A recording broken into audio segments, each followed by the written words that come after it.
So I'm going to go ahead and make another video. I'm going to call this one Rebuke to Atheism Part 2. Because I thought about it, and there's so much to say in regards to this topic. Don't lose yourself in something that doesn't have anything to offer.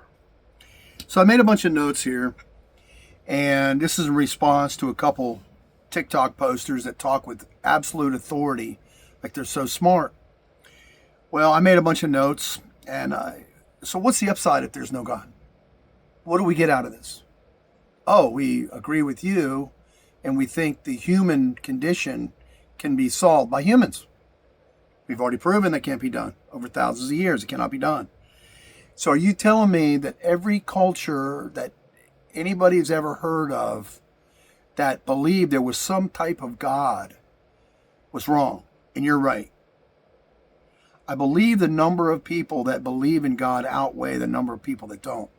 And there are trends right now that a lot of the young people are coming back to church, coming to believe back into the Christian God because they got nowhere else to go.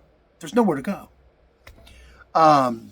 And so we're going to say the TikTok wokettes are correct. So you know what the world says there's no God. Everything came from nothing. Science explains reality. Believe in yourself. You don't need God. Well, I've told a lot of people when you read the word, there's a lot of words in there that we should be using. And Psalms, David, the fool has said in his heart, there is no God. The fool. And Romans, his invisible attributes have been clearly seen, so they are without excuse. They talk a lot about invisibility. Now, telescopes and microscopes have shown things that were invisible to the human eye at one point. And after that, now we can see them. By faith, we understand that the universe was formed at God's command. Do you know that also said in the word that eternity is in man's heart? So, this is wild. Here's the upside. There's no accountability, no judgment, no surrender, no authority over you. I've once told people, I said, if it wasn't for God, I would be a very, very, very bad person by human standards. By God's standards, we're already not good. Okay, no, there's nobody good but God. Jesus said it himself. So, what would stop us from doing anything that we wanted to do? Isn't that what our buddy Alistair used to say? Do what thou wilt. I have studied Satanism. At one point, I was what I called a 99%er. How do I get rid of this last percentage of doubt in my mind? So I studied the enemy. Sun Tzu says, know the enemy as you know yourself. You need not fear the outcome of 100 battles. Everybody knows that one. One of the greatest generals ever. Chinese general from 3,000 years ago. So there's nobody has authority over you. You do what you want. Do what thou wilt. And no one can do anything, and you just take the consequences. Does that make sense? So there's a few things I made notes on the origin. Let me ask you something. Can something come from nothing? Okay.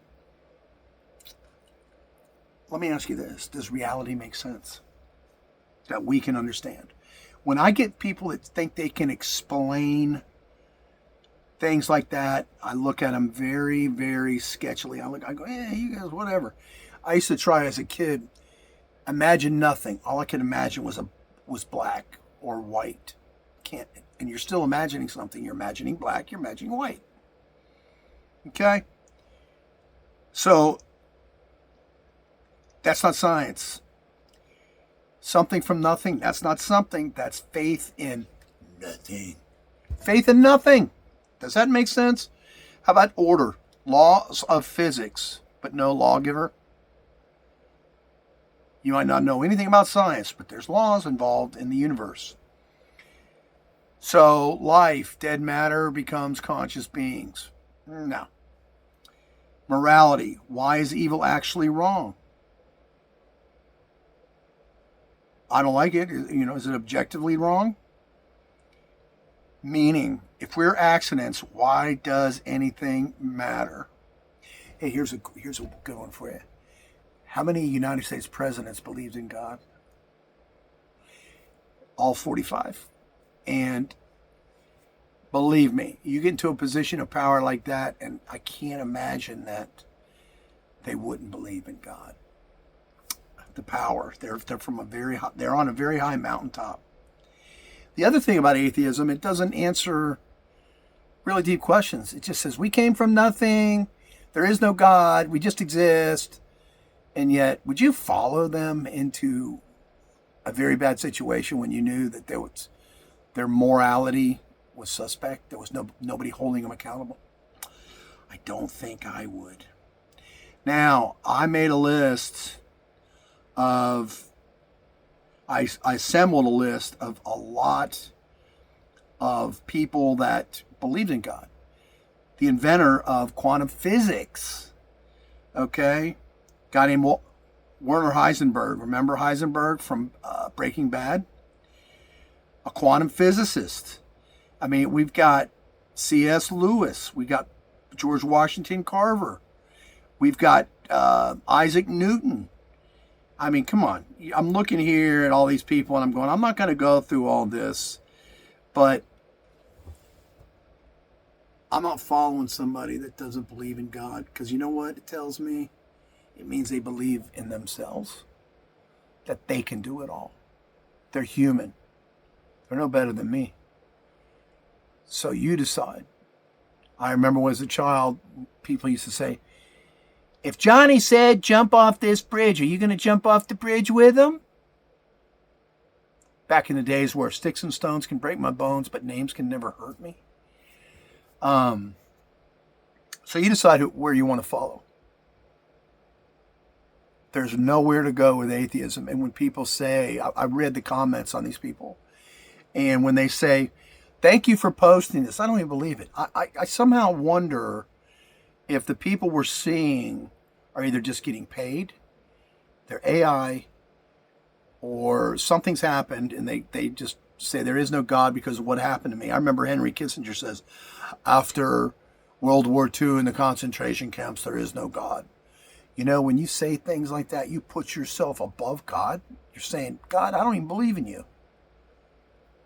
You have to understand there's an existence of something before you can disbelieve it. So this atheism thing, I see it growing on social media. I want you to listen to it with your heart and discernment and logic. Just apply logic to it. Don't listen to your friends. Sit there and listen to this stuff by yourself if you're going to listen to it. And realize it's a dead end. It's a cliff. One step closer to the edge. Nietzsche said, look into the abyss looks back into you. Atheism is one of the openings to the abyss. You want to fall in? There's people that say they dive in. The issue is they may take a lot of people with them and then turn around and discover God. Well, look what they've done at that point. Led people to their deaths in the abyss forever, and yet they figure they're going to turn around and come back? We'll let God sort that one out. So you decide. This makes me animated. It makes me upset about. I pray for these people because what they're saying, it makes no sense. I don't even understand it. I knew very few atheists when I was growing up, or who would even talk about it openly. But that's okay. Go with God, my fellow students. Have a great day.